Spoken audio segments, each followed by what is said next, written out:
నమస్కారం. మీ సత్య for the people live టీవీకి స్వాగతం. ముందరగా ప్రేక్షకులందరికీ మా ఛానల్ తరఫున దీపావళి శుభాకాంక్షలు.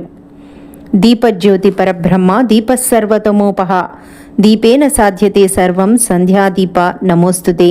ఆశ్వీజ మాసంలో అమావాస్య రోజున మనం నిర్వహించుకునే దీపావళి భారతీయ సంస్కృతికి, నాగరికతకు, వారసత్వానికి ప్రతీక.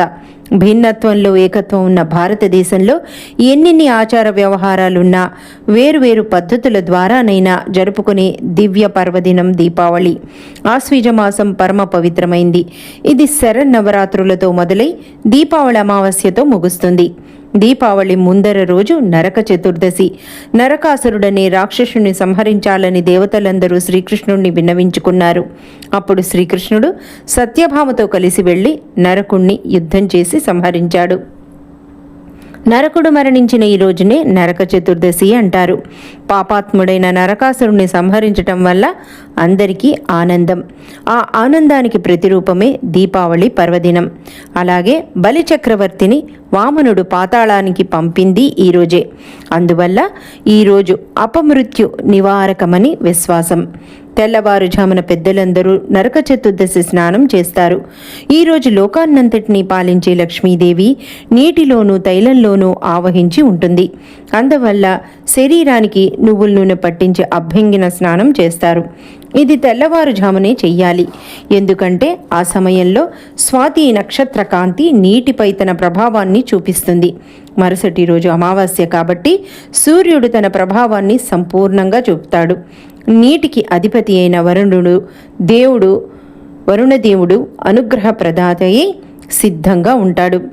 ఇటువంటి శుభ సమయంలో స్నానం చేయటం ఇటు ఆరోగ్యపరంగానూ అటు లక్ష్మీ అనుగ్రహ ప్రాప్తికి దోహదం చేస్తుందని పెద్దల అభిప్రాయం. దీపావళి రోజున అందరూ తెల్లవారుజామునే లేచి లక్ష్మీ కుబేర పూజ చేస్తారు. శ్రీరామచంద్రుడు రావణుణ్ణి సంహరించిన తర్వాత సీతాదేవి, లక్ష్మణస్వామి, ఆంజనేయాది వానరుల వెంట రాగా భరతుణ్ణి కలుసుకుని పట్టాభిషిక్తుడైనప్పుడు మహావిష్ణువు వామనావతారమెత్తి బలచక్రవర్తిని 3 అడుగుల నేల అడిగి అతన్ని పాతాళానికి తొక్కిన సందర్భంగాను, సురాసురులు అమృతం కోసం సముద్రమథనం చేసినప్పుడు లక్ష్మీదేవి అవతరించిన సందర్భంలోనూ, విక్రమార్కుడు పట్టాభిషిక్తుడైనప్పుడు, అశోకుడు కళింగ దేశాన్ని జయించినప్పుడు ప్రజలు దీపావళిని జరుపుకున్నారు. చేసిన తప్పులకు శిక్ష అనుభవించక తప్పదు. చెడు లక్షణాలను వదిలి మంచిగా మారడానికి నరక చతుర్దశి రోజునే నాంది పలకాలి. నరక చతుర్దశి రోజున గడ్డితో కానీ కాగితాలతో కానీ తయారు చేసి ఊరంతా ఊరేగించి ఊరు బయట తీసుకువెళ్ళి దానిని తగలపెట్టి అభ్యంగన స్నానం చెయ్యాలి. ఆ మరుసటి రోజు దేవుడికి దీపారాధన చేసి మొట్టమొదటి దీపాన్ని తులసికోట వద్ద పెట్టి నమస్కారం చేస్తారు. మంచి నూనె, నెయ్యి ప్రమిదలలో దీపాలను నింపి దీపాలతో అలంకరిస్తారు. దీపాలన్నింటినీ వెలిగిస్తారు. దివిటీతో దివిటీ కొట్టి తీపి తిని సాయంత్రం మందుగుండు సామగ్రి కాలుస్తారు. ఊరంతా కాంతులు వెదజల్లుతాయి. అందరిలోనూ ఆనందం వెల్లివిరుస్తుంది. ఆంధ్ర ప్రాంతంలో దీపావళి రోజున కేదార గౌరీ వ్రతం కూడా చేస్తారు.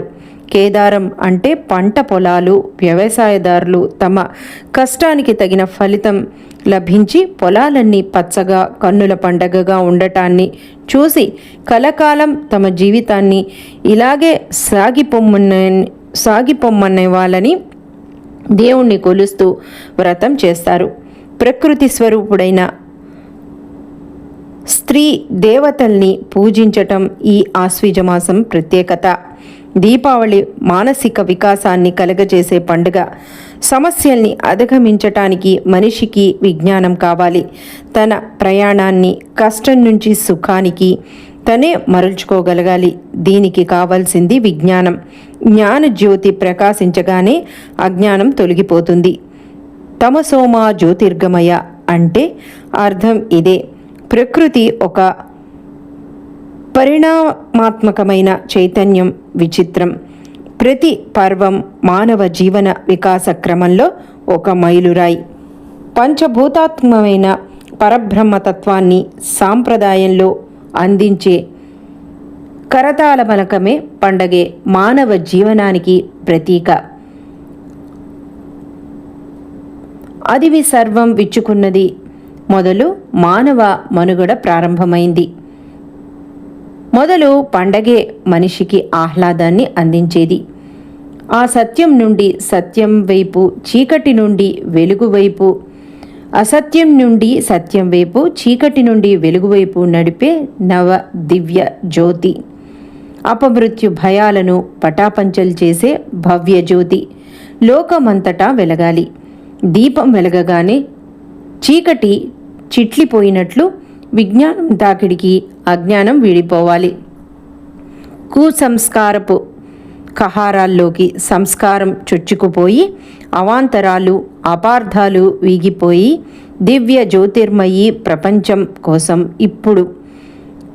ఇప్పుడే ఒక దివ్యను వెలిగించాలి.